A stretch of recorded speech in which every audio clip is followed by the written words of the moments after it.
had van een klomp zelf een scheepje gebouwd. Heel mooi, want hij was nog maar klein. Een zeiltje, een roertje en een zeeman van hout.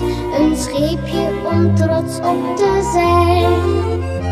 En achter het huis in een heel kleine sloot, daar hield hij zijn scheepje ten doop. Een klomp met een zeiltje, een slootje zo klein.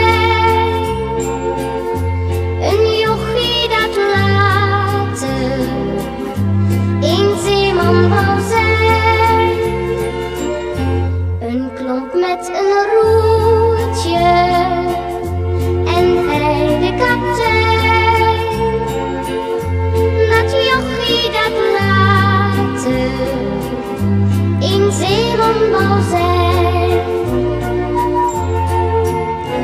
En later ging hij als matroos echt naar zee, want varen vond hij steeds nog mooi. De klomp met het zeiltje nam hij met zich mee en stond elke reis in zijn kooi.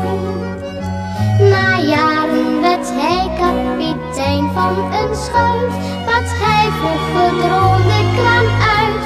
Een klomp met een zeiltje, een sloot